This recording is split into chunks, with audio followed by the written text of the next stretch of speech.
शुभम छठी कक्षा का छात्र था। उसे अपनी क्लास टीचर पुष्पा से प्यार हो गया था। शुभम क्लास में हर वक्त पुष्पा को ही देखा करता। पुष्पा भी समझ गई थी कि शुभम उससे प्यार करने लगा है। इसी प्यार के जरिए पुष्पा ने शुभम को पढ़ लिख कर बड़ा अधिकारी बनने के लिए प्रेरित किया। पुष्पा मैम, मेरी पेंसिल टूट गई, आप मुझे नई पेंसिल दे दो। अच्छा शुभम, मेरे पास आओ। शुभम अपनी क्लास टीचर पुष्पा के पास जाता है। पुष्पा उसे नई पेंसिल देती है। पुष्पा देखती है कि शुभम उसे ही देख रहा है और मुस्कुरा रहा है। क्या बात है शुभम? कुछ नहीं मैम। शुभम अपनी सीट पर जाकर बैठ जाता है और वहां से पुष्पा को देखता रहता है। दूसरे दिन सुबह असेंबली के बाद शुभम पुष्पा के पास जाता है और उसे कुछ टॉफियां देता है। पुष्पा मैम, ये मैं आपके लिए लाया हूँ। ओह थैंक यू शुभम, लेकिन ये टॉफियां तुम कहाँ से लाए? ये टॉफियां मेरे पापा मेरे लिए लाए थे, मैंने उसमें से कुछ आपके लिए बचा ली। ओह, तो ये टॉफियां तुम अपने हिस्से की टॉफियों से बचा कर लाए हो? Yes ma'am. एक बात कहूँ? हाँ बोलो शुभम। आप मुझे बहुत अच्छी लगती हैं, मैं आपसे बहुत प्यार करता हूँ। शुभम की प्यारी आवाज में ये सब सुनना पुष्पा को भी अच्छा लग रहा था और उसे यकीन हो गया था कि शुभम उससे प्यार करता है। अच्छा, तो तुम मुझसे प्यार करते हो, मेरे लिए क्या कर सकते हो? मैम, आप जो कहेंगी सब करूँगा। अच्छा, तो तुम मेरी हर बात मानोगे? हाँ मैम। तो आज से तुम मन लगाकर पढ़ाई करोगे? मैम, आप जो कहेंगी मैं वो सब करूँगा, लेकिन पढ़ने के लिए मत कहिए। पुष्पा जानती थी कि शुभम का मन पढ़ाई में नहीं लगता था। वो दिन रात बस उसके ही ख्यालों में खोया रहता था। शुभम, पढ़ाई नहीं करोगे तो मैं तुमसे बात नहीं करूंगी। नहीं मैम, आप मुझसे बात करना मत छोड़ना, मैं पढ़ाई करूँगा। प्रॉमिस। शुभम पुष्पा के हाथों में हाथ देकर प्रॉमिस करता है। हालांकि शुभम पढ़ाई से जी चुराता था। उसके माता पिता भी इस बात से बहुत परेशान रहते थे, लेकिन पुष्पा को दिए वचन के कारण अब शुभम पढ़ाई में दिल लगाने लगता है।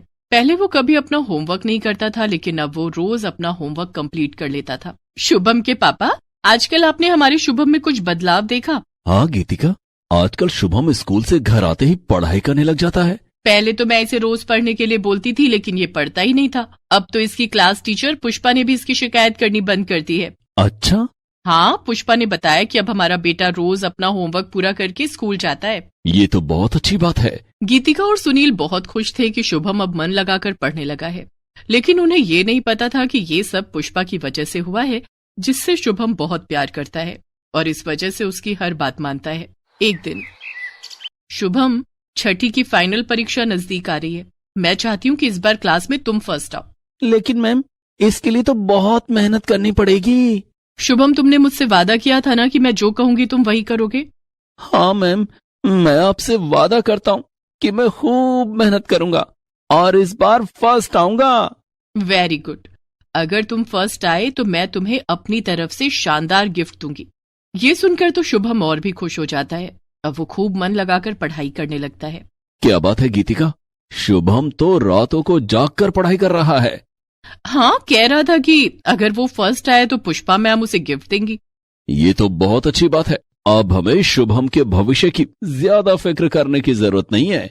शुभम ने कड़ी मेहनत करके पढ़ाई की और सचमुच में वो अपनी क्लास में फर्स्ट आया। पुष्पा मैम ने पूरी क्लास के सामने शुभम को शाबाशी दी। वेल डन शुभम, ये रहा तुम्हारा गिफ्ट। पुष्पा मैम ने शुभम को एक उपहार दिया और कहा, इसे घर जाकर खोलना। शुभम ने जब घर जाकर अपना गिफ्ट खोला तो उसमें स्वामी विवेकानंद की जीवनी की पुस्तक थी। साथ में पुष्पा मैम ने एक नोट भी लिखा था, प्यारे शुभम, तुम स्वामी विवेकानंद की जीवनी पढ़ना और इसे अपने जीवन में उतारने की कोशिश करना। शुभम पुष्पा मैम से बहुत प्यार करता था और उनका प्यार पाने के लिए वो कुछ भी कर सकता था। उसने स्वामी विवेकानंद की जीवनी पढ़नी शुरू की और छुट्टियों में पूरी किताब पढ़ ली। न सिर्फ उसने किताब पढ़ी बल्कि उसमें बताई गई अच्छी बातों को सीखना भी शुरू किया। धीरे धीरे शुभम में काफी बदलाव आने लगा। वो काफी समझदार और होशियार बनता जा रहा था। पुष्पा मैम को खुश रखने के लिए अब वो हमेशा मन लगाकर पढ़ाई करता और हर बार क्लास में फर्स्ट आता। हर बार पुष्पा मैम उसे किसी महापुरुष की जीवनी पढ़ने के लिए देती। इससे शुभम में अच्छे संस्कार आने लगे। धीरे धीरे शुभम स्कूल के अच्छे बच्चों में गिना जाने लगा। अब वो बड़ा हो गया था। 10वीं की कक्षा में वो अपने स्कूल में टॉपर स्टूडेंट बन चुका था। अब शुभम 11वीं कक्षा में पहुंच गया था। पुष्पा मैम अब उसकी क्लास टीचर नहीं थी, लेकिन शुभम का प्यार उनके लिए कम नहीं हुआ बल्कि बढ़ता ही गया। वो अब भी रोज पुष्पा मैम को देखा करता और उन्हें रिगार्ड करता। धीरे धीरे वो 12वीं में भी पहुंच गया। एक दिन वो पुष्पा मैम के पास गया और बोला, good morning Pushpa ma'am. Good morning Shubham, कैसे हो? मैं ठीक हूँ मैम, आपके लिए गिफ्ट लाया हूँ। अच्छा, क्या लाए हो? पहले आप प्रॉमिस कीजिए कि आप मुझसे नाराज तो नहीं होंगी। प्रॉमिस, मैं तुमसे नाराज नहीं होंगी। शुभम घुटनों के बल जमीन पर बैठ गया और पुष्पा के सामने एक गुलाब का फूल बढ़ा दिया। मना मत करना मैम। शुभम का दिल रखने के लिए पुष्पा ने फूल ले लिया। थैंक यू शुभम, लेकिन ये फूल किस लिए? पुष्पा मैम, कल इस स्कूल में मेरा आखिरी दिन है। मेरी 12वीं की पढ़ाई पूरी हो गई है। अब मेरा दाखिला कॉलेज में होने वाला है। अब मैं इस स्कूल में रोज आपको नहीं देख पाऊंगा, इसलिए अपनी तरफ से आपके लिए ये गिफ्ट लाया हूं। आप जब भी इस गुलाब को देखेंगी आपको मेरी याद आएगी। हाँ, ये तो तुमने ठीक कहा। मैम, एक रिक्वेस्ट और है। बोलो। क्या आप मेरे साथ एक सेल्फी लेना पसंद करेंगी? मैं रोज सुबह आपकी तस्वीर देखूंगा, फिर कॉलेज जाऊंगा। ओके शुभम। शुभम ने अपने मोबाइल फोन में पुष्पा मैम के साथ एक सेल्फी ली और उसे पुष्पा मैम की याद की तरह हमेशा के लिए अपने पास रख लिया। मैम, कल हमारी फेयरवेल पार्टी है, आप पार्टी में जरूर आना। ठीक है शुभम, मैं जरूर आऊंगी। पुष्पा दूसरे दिन फेयरवेल पार्टी में आती है। पार्टी में सभी स्टूडेंट को अपनी अपनी फेवरेट मैम के लिए स्पीच देनी थी। शुभम ने पुष्पा मैम के लिए बहुत अच्छी सी स्पीच दी।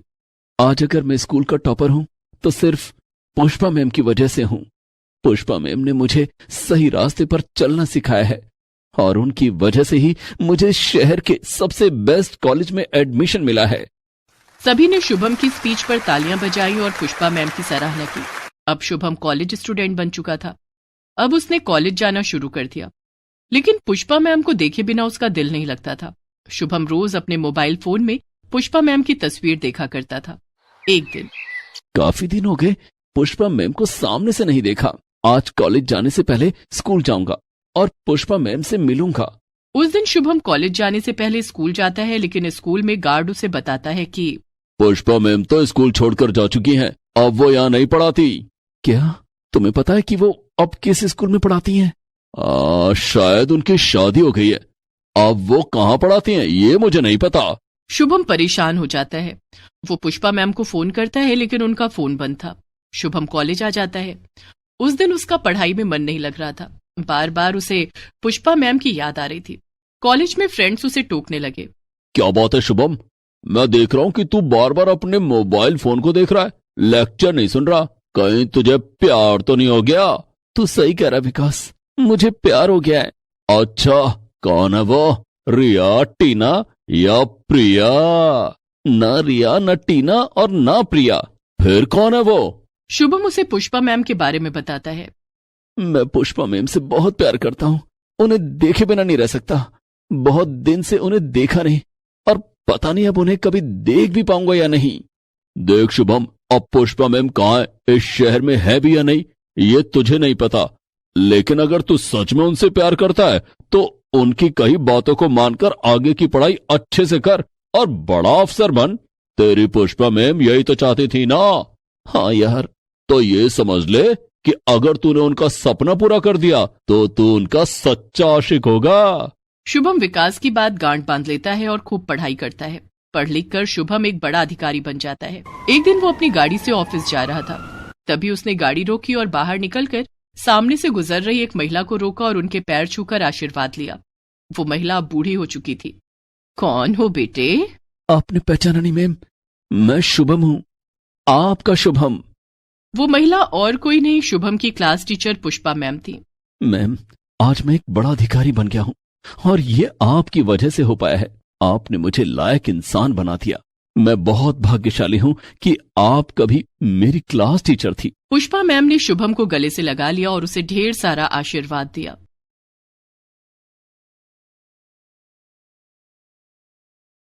नीता अमीर और रीता एक गरीब स्टूडेंट थी। दोनों एक ही स्कूल में एक ही कक्षा में पढ़ते थे। अमीर नीता गरीब रीता को नापसंद करती थी और सबके सामने उसे नीचा दिखाती थी। लेकिन रीता के अच्छे व्यवहार ने एक दिन नीता का दिल जीत लिया और उसे उसके बुरे व्यवहार पर पछताने के लिए मजबूर कर दिया। नीता के माता पिता बहुत अमीर थे। रीता की मां नीता के घर पर नौकरानी का काम करती थी। रीता के पिताजी बचपन में ही उसे हमेशा के लिए छोड़कर चले गए थे।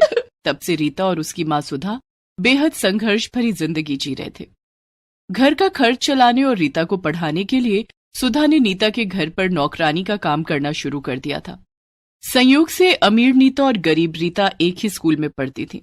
नीता स्कूल में दूसरे कर्मचारी जैसे सफाई वाला, गार्ड, स्कूल वैन ड्राइवर के साथ भी बुरा व्यवहार करती थी। स्कूल के सभी कर्मचारी उसके बर्ताव की निंदा करते थे, लेकिन अमीर होने के कारण कोई कुछ कहने से डरता था। दरअसल नीता के पिता एक बड़े बिजनेसमैन थे और स्कूल को अच्छा खासा डोनेशन देते थे। स्कूल में नीता सबके सामने रीता को नौकरानी की बेटी कहकर बुलाती थी। ए नौकरानी की बेटी, इधर आ। बोलो रीता, तुमने मुझे क्यों बुलाया? क्या तेरी इतनी हिम्मत, तू मुझे मेरे नाम से बुलाएगी? याद रख, तू एक नौकरानी की बेटी है। तेरी माँ मेरे घर पर नौकर है। तेरी माँ मेरी माँ को मालकिन कहकर बुलाती है। तू भी मुझे छोटी मालकिन बोला कर। ठीक है छोटी मालकिन। अब सुन, ये ले मेरी कॉपी और कल मेरा होमवर्क तैयार करके ले आना। और हाँ, ध्यान रहे, हैंडराइटिंग सेम नहीं होनी चाहिए। अगर होमवर्क नहीं किया और किसी को कुछ बताया तो तेरी माँ को काम से निकलवा दूंगी। ठीक है छोटी मालकिन, मैं होमवर्क करके ले आऊंगी। आप मेरी माँ को काम से मत निकलवाना, मैं किसी को कुछ नहीं बताऊंगी। नीता हंसती हुई कहती है। गरीब कहीं की, अब जा, खड़ी क्यों है? नीता रोज अपने होमवर्क की कॉपी रीता को दे देती थी। रीता उसका होमवर्क बनाकर लाती और नीता को अच्छे नंबर मिलते थे। हैंडराइटिंग मैच न करे इसलिए रीता नीता को होमवर्क दाहिने हाथ से करती और अपना होमवर्क बाएं हाथ से। नीता घर पर जाकर सिर्फ सोती, खेलती और टीवी देखती। एक दिन नीता के पिता ने उससे पूछा, नीता बेटी, तुम रोज स्कूल से आने के बाद खेलती हो और टीवी देखती हो, क्या तुम्हें होमवर्क नहीं मिलता है? होमवर्क मिलता है पापा, जब आप और मम्मी सो जाते हैं तब मैं रात को जागकर अपना होमवर्क पूरा करती हूँ। लेकिन नीता बेटी, तुम देर रात को क्यों जागती हो?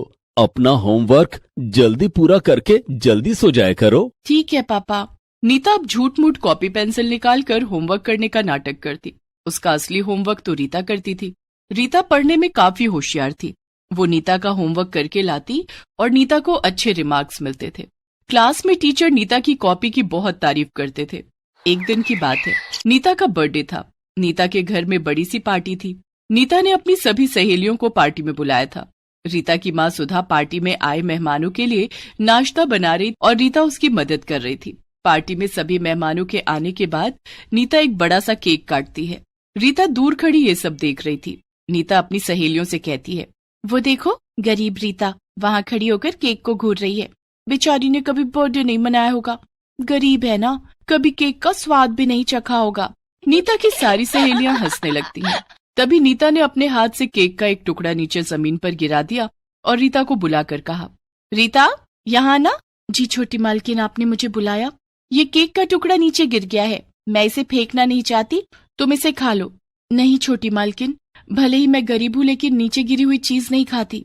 नीचे गिरा हुआ केक नहीं खाएगी तो क्या तुझे अच्छा वाला केक चाहिए? औकात देखिए अपनी। नीता की माँ अंजू उसे रीता के साथ बुरा बर्ताव करते हुए देख लेती हैं।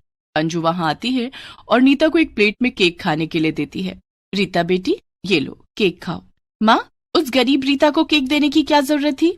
नीता बेटी, कोई पैसों से अमीर या गरीब नहीं होता। इंसान अपने अच्छे व्यवहार से पहचाना जाता है, ना कि पैसों से। रीता गरीब है तो क्या हुआ, वो भी तुम्हारी तरह एक इंसान है और हम सब इंसान बराबर हैं। कोई किसी से बड़ा या छोटा नहीं है। रीता केक खा रही थी। उसी समय उसकी माँ सुधा वहां आकर मेहमानों के जूठे बर्तन उठाने लगती है। रीता अपनी माँ से कहती है, माँ, मैं बर्तन साफ करने में तुम्हारी मदद करती हूँ, इससे तुम्हारा काम जल्दी हो जाएगा। रीता भी सुधा के जूठे बर्तन उठाने लगती है और रसोई में जाकर जूठे बर्तन साफ करने में सुधा की मदद करने लगती है। नहीं रीता बेटी, तू घर चली जा, मैं थोड़ी देर में आती हूँ। नहीं माँ, इतना सारा काम है, मैं तुम्हें अकेले नहीं करने दूंगी। रीता अपनी माँ का बहुत ख्याल रखती थी और बहुत संस्कारी भी थी, इसलिए नीता के माता पिता रीता को बहुत पसंद करते थे। लेकिन ये बात नीता को अच्छी नहीं लगती थी, इसलिए वो रीता से और ज्यादा चिढ़ने लगी थी। नीता अपनी सहेलियों को लेकर रसोई में आ जाती है और रीता का मजाक उड़ाने लगती है। ये है गरीब स्कूल स्टूडेंट, इसके घर का खर्चा हमारे पैसों से चलता है। ये हमारे घर काम करते हैं और मेरे मम्मी पापा इन्हें सैलरी देते हैं, हमने इन्हें काम पर रखा हुआ है। नीता के बुरे बर्ताव पर भी रीता ने कुछ नहीं कहा, लेकिन नीता के माता पिता उसके इस व्यवहार से बहुत दुखी हो जाते हैं। वे सुधा और रीता से इसके लिए माफी मांगते हैं। वे नीता को समझाने की बहुत कोशिश करते हैं, लेकिन नीता को अपनी अमीरी पर बहुत घमंड था। काम खत्म करने के बाद जब सुधा और रीता जाने लगते हैं तो अंजू उन्हें कुछ मिठाइयां देती है। दूसरे दिन स्कूल में रीता लंच में वही मिठाइयां लेकर आती है। ये तो वही मिठाई है ना जो मेरी माँ ने तुम लोगों को भीख में दी थी। वो तो अच्छा था कि कल मेरा बर्थडे था, इसलिए तुम्हें केक और मिठाई खाने को मिल गई। नीता की बात सुनकर रीता की आंखों में आंसू आ जाते हैं। उससे वो मिठाई खाई नहीं गई। लंच का टाइम खत्म होने के बाद क्लास में टीचर आई और उन्होंने अनाउंस किया, आज सब बच्चे अपना होमवर्क यहीं करके मुझे दिखाएंगे। ये सुनते ही नीता के पैरों तले जमीन खिसक गई। अब क्या होगा? मेरा होमवर्क तो रीता करती है, अब मैं अपना होमवर्क कैसे करूंगी? लेकिन अब तो कुछ नहीं हो सकता था। नीता को अपना होमवर्क क्लासरूम में ही करना पड़ा। जब टीचर के पास नीता की कॉपी आई, ये क्या नीता, तुमने तो सारा होमवर्क गलत किया है और तुम्हारी हैंडराइटिंग भी अलग है। घर से तो तुम सब सही बनाकर लाती हो, क्लासरूम में तुम्हें क्या हो गया? टीचर ने नीता की कॉपी पर काफी बैड रिमार्क्स दिए और कहा, कल पेरेंट्स मीट है, अपने मम्मी पापा को स्कूल लेकर आना और सभी बच्चे कल अपने मम्मी पापा को लेकर आएंगे। दूसरे दिन नीता अपने माता पिता के साथ स्कूल आई। रीता भी सुधा के साथ स्कूल आई। पेरेंट्स मीट में रीता की खूब तारीफ की गई, जबकि नीता के माता पिता को उसकी शिकायतें सुनने को मिली। सबके सामने रीता की तारीफ और अपनी बुराई सुनकर नीता से रहा न गया। उसने रीता से इस बात का बदला लेने की ठानी।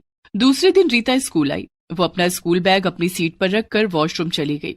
इसी बीच नीता ने उसके बैग से उसके होमवर्क की कॉपी चुरा ली और खिड़की से बाहर फेंक दी। थोड़ी देर के बाद रीता क्लास में आकर बैठ गई।